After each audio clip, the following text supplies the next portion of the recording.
You're lost, alone in the woods.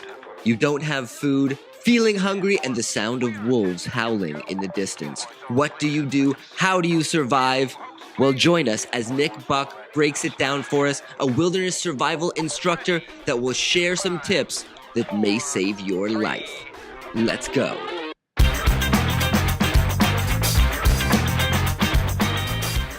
Hello, everybody, and welcome to the High Stakes Success Podcast. I'm your host, Jesse Day. What do you do if you're lost and stranded in the wilderness? How do you survive?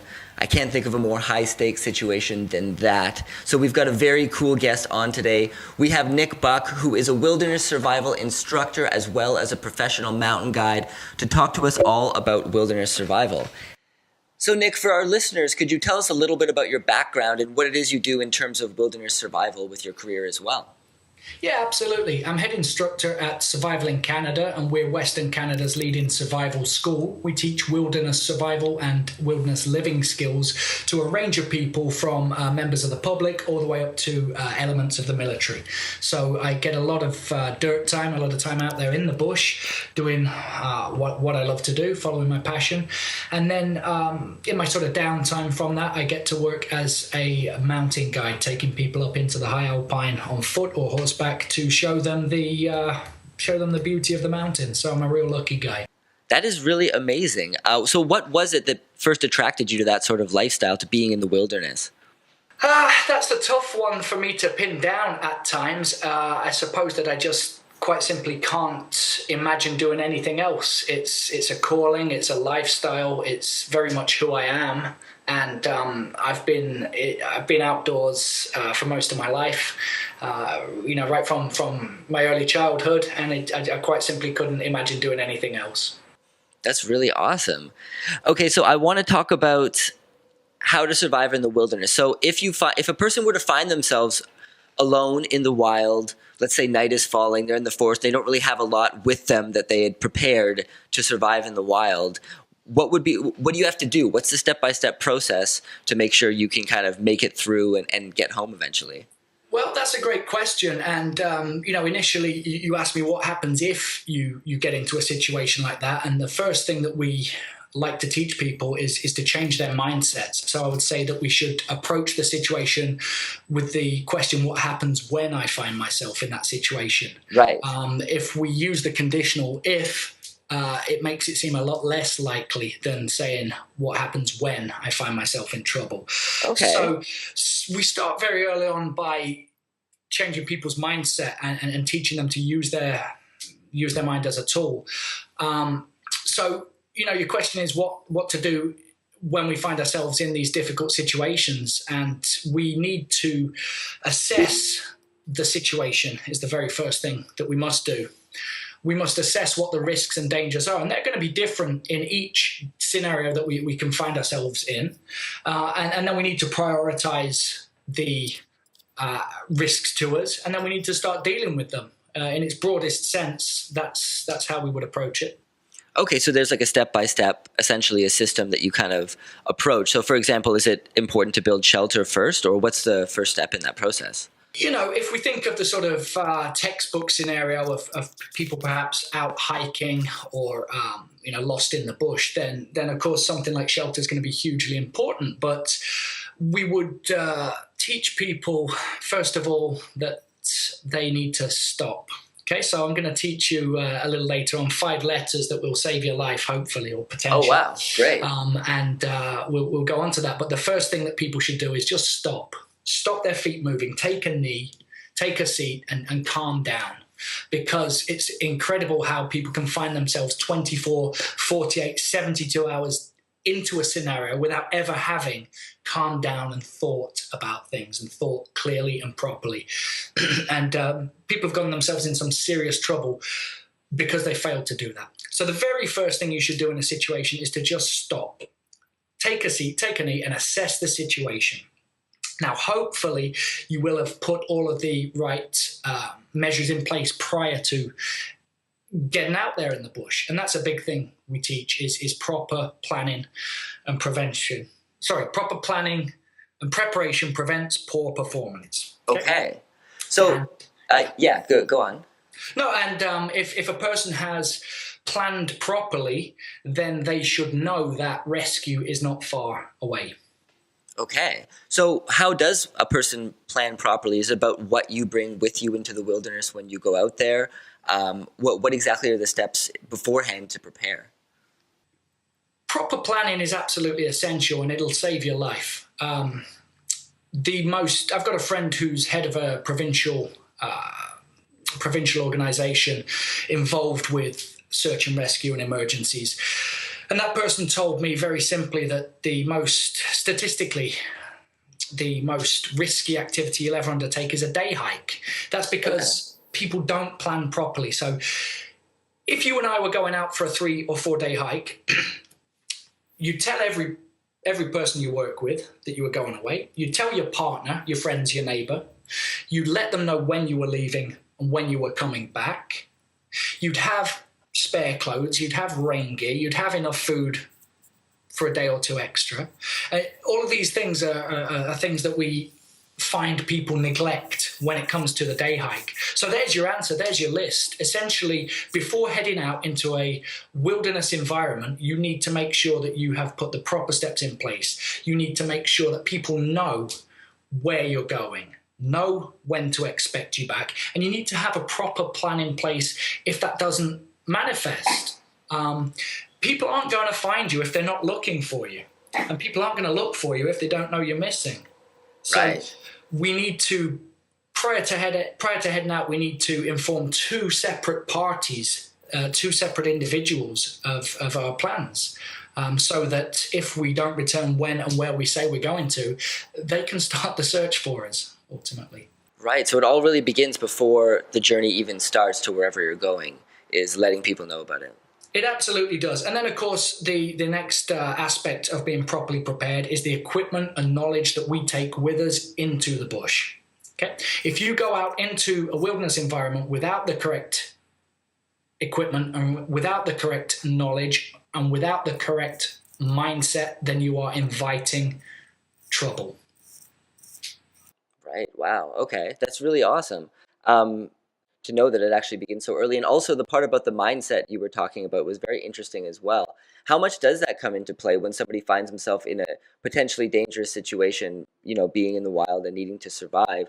How much does the psychological aspect come into play, like the need to kind of positively reinforce yourself and to kind of give yourself self-talk that kind of calms you down and allows you to kind of figure out what to do? Survival psychology is huge. Psychology plays a huge role in survival. The correct mindset separates the winners from the losers. And that's how we have to approach it, as a game, a high-stakes game. Surviving out there is a high-stakes game. If you want to win, you need to bring the right frame of mind. You need to bring your A game. It's important to remember that the will to survive beats the skill to survive. If you're able to remain positive, think rationally and think outside of the box, then you will overcome any situation presented to you, barring,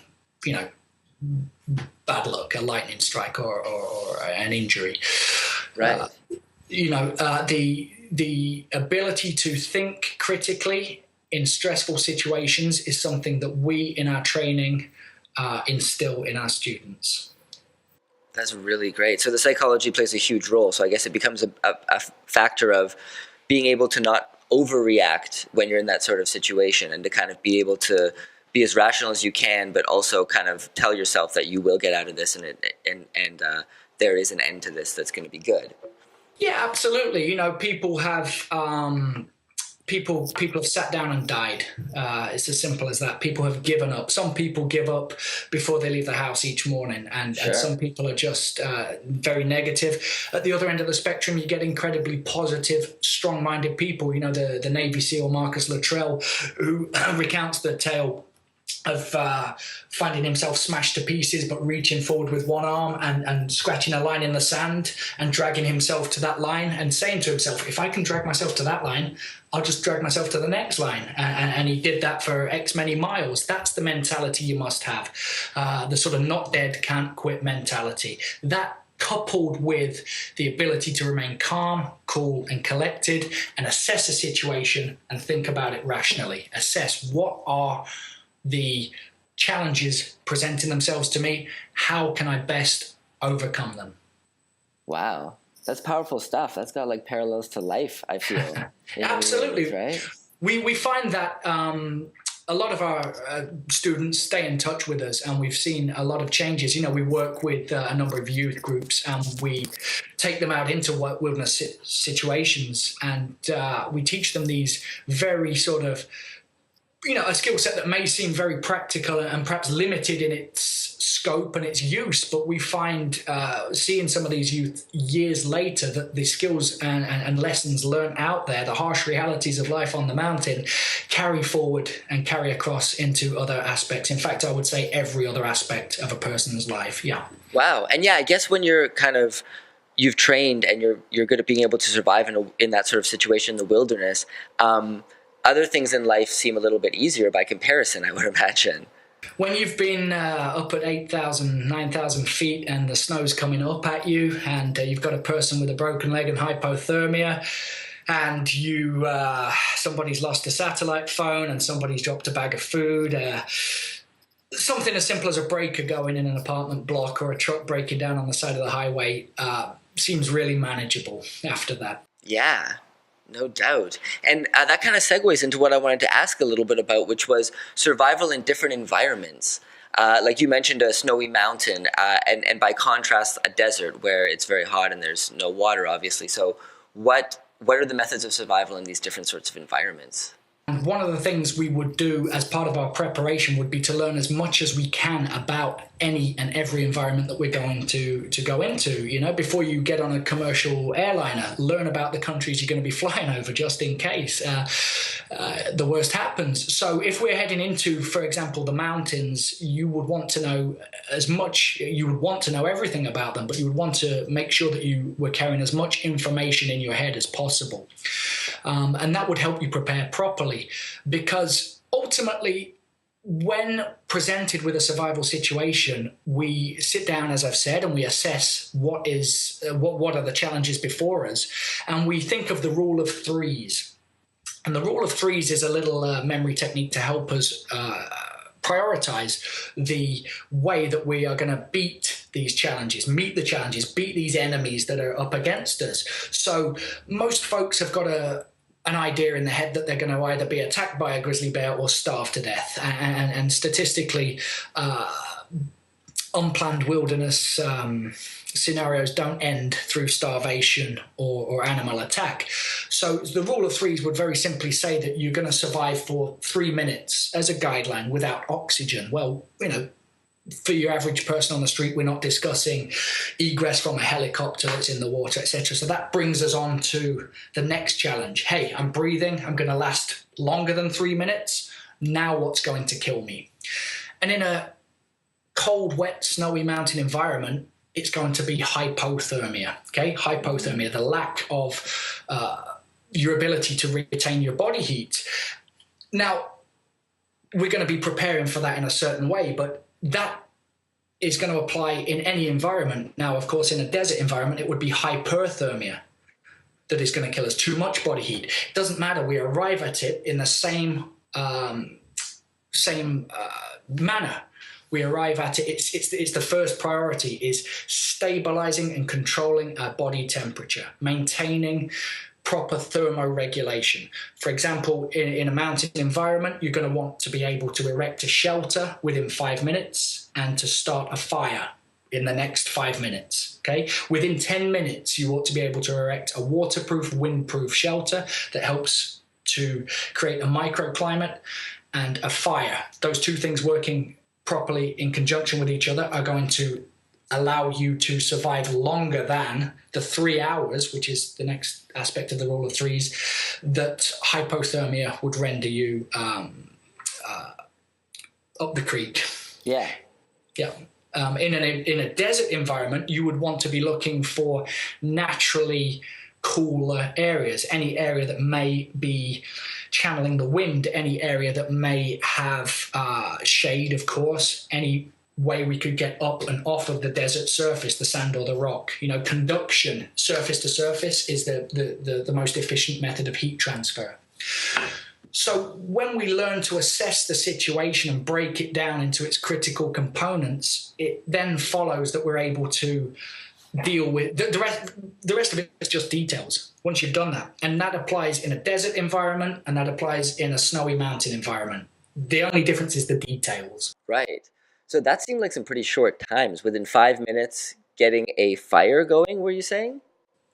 By the end of our a snowy courses, mountain a setting? person can get a mountain going in 10 seconds. And then it just becomes a question of accessing and processing enough fuel, essentially Right. firewood, for that fire. And I'm sure that's an incredibly complex discussion to go deeply into all of these things, but that does seem like that you've trained yourself and others around you to be able to react within a short amount of time when it comes to being in a stressful, dangerous situation. You know, Jesse, most people would have the thought that getting a fire going in 30 seconds, in 5 seconds, 5 minutes, whatever, is going to be a real challenge, and it's not. And I'm going to give you a tip right now. Okay, that, great. If you ever head out into the wilderness, you should carry a ferro cerium fire lighting rod, you know, the sort of survival flint. Okay. $5, Coughlin's brand. You'll get them in any sporting goods store. Those things are excellent because you are able to use them when cold, injured, stressed, or you have hypothermia. When a person has hypothermia, they lose their fine motor skills. Right. So you can use these things without the dexterity that you may have lost. Okay. They also don't run out of gas. They work well in the wind. They work when you've fallen through the ice. Wow. So you should carry one of those. You should also carry a fire starter. Okay.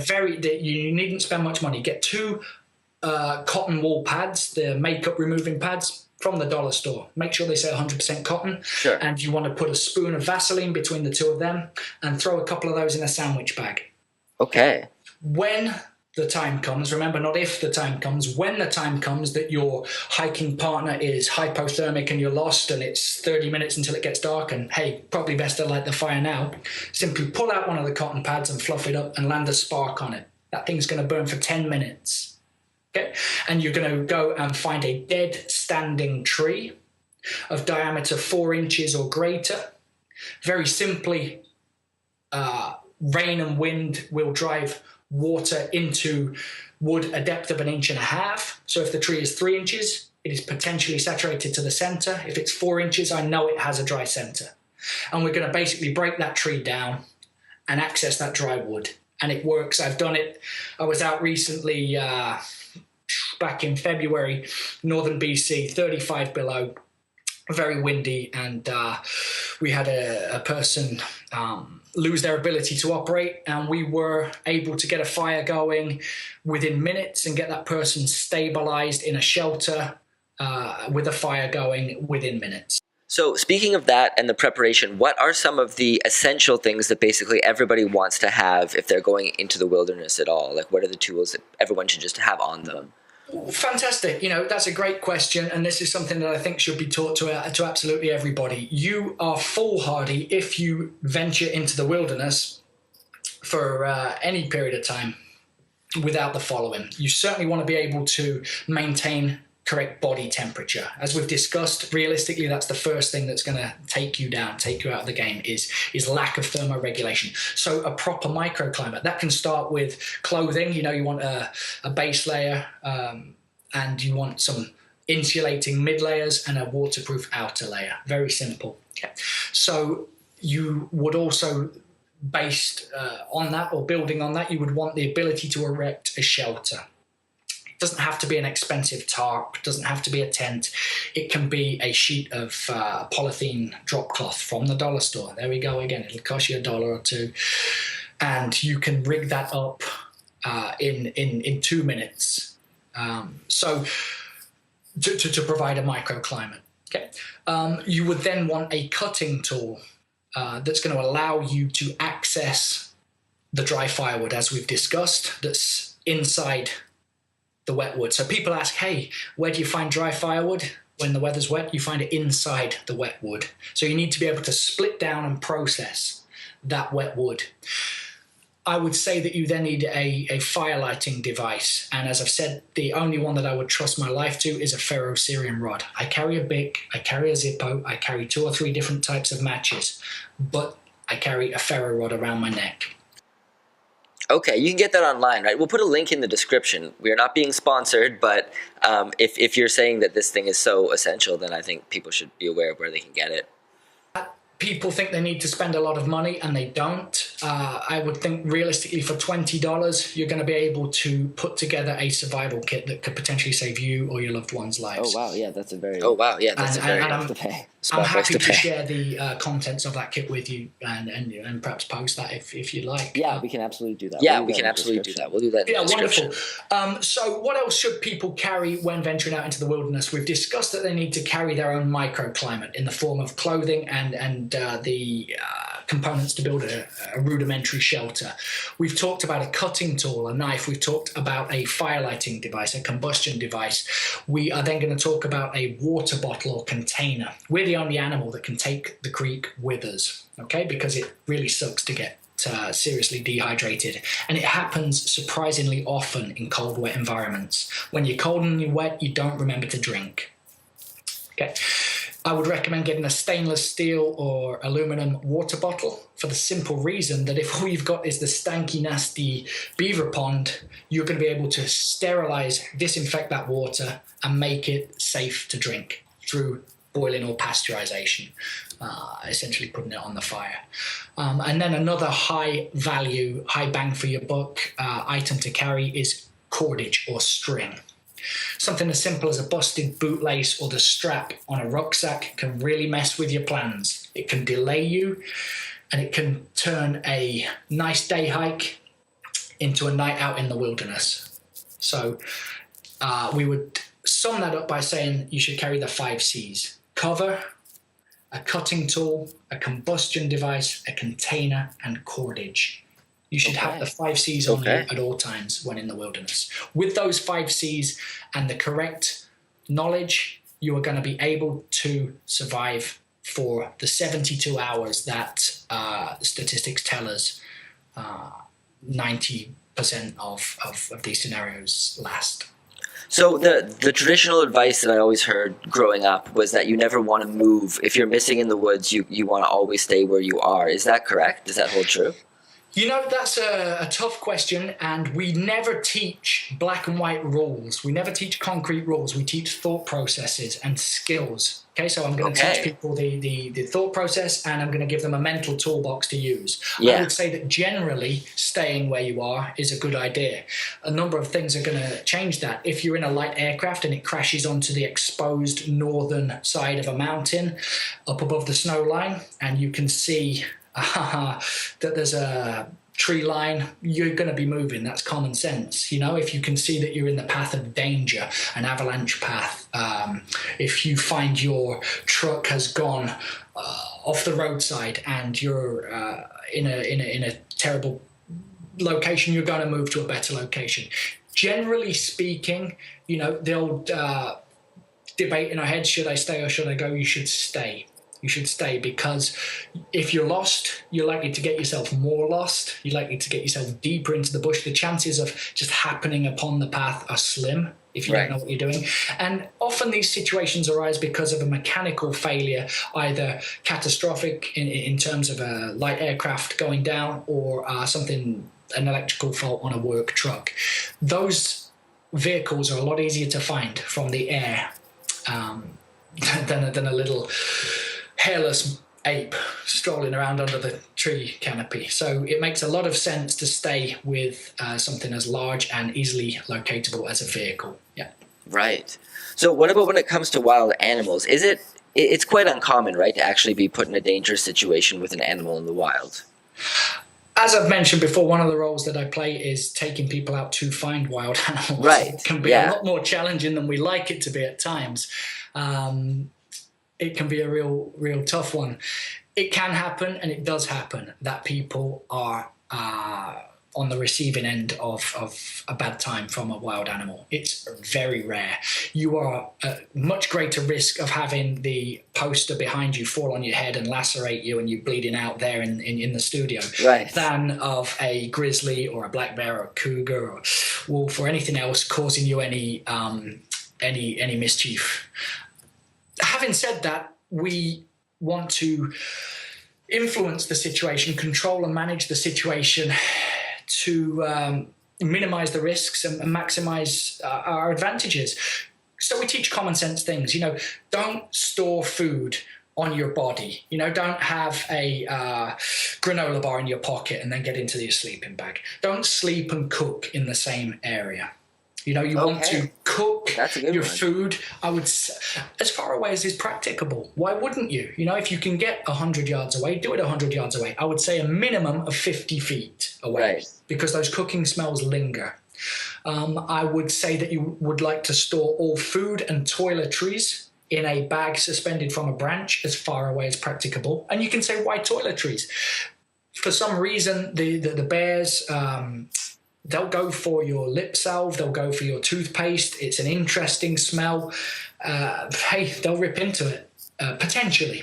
So you don't want to have your toothpaste in your pocket when you're asleep because it was in the jacket and you were, you need to think, okay? Right. Again, and it comes down to stopping and thinking, okay?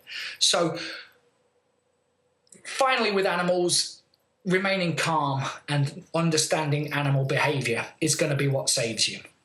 A lot of people, when they encounter a bear, turn tail and run, and that triggers a response in the bear. It's going to run you down, because if you weren't tasty, you wouldn't be scared. Right. If you could defend yourself, you wouldn't be scared. And if you weren't scared, you wouldn't be running. Right. So we teach a number of different ways of managing wildlife encounters. But ultimately, remaining calm, I would say invest in some bear spray. I've seen that used twice, and I've seen it work twice. And it's certainly better to have it and not need it than need it and not have it. Yeah. But, we talked about, I mentioned earlier, the 5 letters that would save your life, and they apply to all the different areas and aspects. The first one I said was to stop. Right. When presented with a difficult situation, be it a developing survival situation out on the hill, or be it something as abrupt as an encounter with a wild animal, we want to stop and pause. The next thing I say is to think. Okay? Think, assess the situation. What are the challenges? What resources do I have? What options do I have? How much time do I have? What weaknesses do we have as a team, etc.? The next letter is O. Observe. Look around you. Look for routes out of the situation. Look what new threats, what new opportunities are presenting themselves. The 4th letter is P, for plan. At that point, you're going to want to come up with a plan. It might be a 3-day plan, a 3-week plan to hike out of the mountains after a light aircraft's gone down, or it might be get back in the truck because there's a bear on the path, Right. And then the final letter is A, that's act. So we say stopper. We teach people to stopper. Before we do anything, we stopper. We stop, think, observe, plan, and act. Before you stand up, you should check that there isn't a branch that's going to dig into your head. Before you set out on a day hike, you should think, does anybody know where I'm going? You should stop and think about these things. So they're the... Wow. That's great. So we're almost out of time, but I did want to ask you, was there any, in terms of your own experience being out in the wild, what would you say, if you don't mind talking about it, is one of the most kind of dangerous situations you might have been in, and how did you get through it? I've been in a number of dangerous situations. I've encountered grizzly bear at very short range and had to fire a warning shot on one occasion against a grizzly bear. I've sustained injuries and all manner of things, but the most serious situation I think I found myself in was I was maybe 60, 70 kilometers into a hike deep into the bush and actually broke my foot. And this was in February a number of years back, and the weather, as luck would have it, came in very, very quickly and very seriously, very wet snow, and it was a terrible situation. And I hadn't followed all of my own rules. It's funny how that works, I'd only told one person where I was going, and they certainly wouldn't be calling for help for a couple of days because I was expecting to continue on in this situation. Thankfully, I did have all of the right equipment with me. In the end, I chose to stabilize my injury myself and get myself out of the bush. But I had to come up and over a pretty serious ridge. And again, with the snow and the sleet coming in and just saturated and cold. And I was at such a high risk of hypothermia, it might gross you out a little, but this is what I mean by thinking outside the box. You know, the platypus water bottles? Yeah. I had 2 of those, and I was so cold that I actually peed in 2 of those and strung them with a string across my neck and had them under my armpits for the heat. Okay. So knowing that hypothermia was going to probably statistically be my biggest enemy there, and certainly recognizing it and having the knowledge to recognize the early signs, having the right equipment of a container and cordage and being able to think outside the box potentially saved my life. Wow. That's epic. It was a heck of a hike, I'll tell you. Yeah, wow. Well, is there anything else that you might want to mention that we left out in the interview? No, I would say that we should always make sure that we're properly prepared before heading out into the bush. That involves proper planning and taking the right equipment. I would say that you should learn as much as you can. Knowledge weighs nothing. You can't drop it. It doesn't need batteries. The software won't crash, and you can adapt the correct knowledge to any and every situation, every challenge that presents itself. Coupled with the right knowledge, carry the right equipment. Get the best you can afford. That doesn't always mean the most expensive, but get the best equipment you can afford. There's a thing called false economy. And when your $5 knife snaps because you thought it made sense not to get the $20 knife, you're going to regret it. Right. I would say that you should learn a little bit about the plants in the area that you're going to visit. Countless people have sat down and starved to death surrounded by edible plants. Plant food will sustain you, and half an hour's research will let you know the 5 most common edible plants in the area that you're going to be accessing and the 5 plants to avoid. Cut it down if you don't have time. Learn 3 plants that will sustain you. Learn 3 plants that will poison you, okay, in the area that you're going to visit. That may save your life. Finally, I would say learn how to light a fire quickly. I've given you a tip on that. Anybody can master that skill, and always have the equipment with you. Learn how to make a shelter, but above all, learn how to stay positive, calm, cool, and how to think. That's what will save your life ultimately. Words of wisdom, and like I was mentioning earlier, I think ones that can apply to a lot of different things, not only wilderness survival. So that is really cool. So thank you very much, Nick. Could you let us know if people want to take your course, are you teaching these days, and how can they get a hold of you? Absolutely. We run 8 to 10 basic courses per year, and you can find us on Facebook, of course, Survival in Canada, or simply Google Survival in Canada, www.survivalincanada.com. You'll see myself there. You'll see our other instructor, full-time instructor, Rob. And we're passionate about what we do. Nobody's ever said, I know an easy way to make $1 million. I'll go and be a survival instructor. We don't do it for that. We need a day's wage out of it. We do it because we're passionate. We do it because we love it. So come and join us. That's great. I'll put that link in the description below as well so people can find you easily. Thank you so much for joining us on the show, Nick, and have a great day. My pleasure. Thank you, Jesse.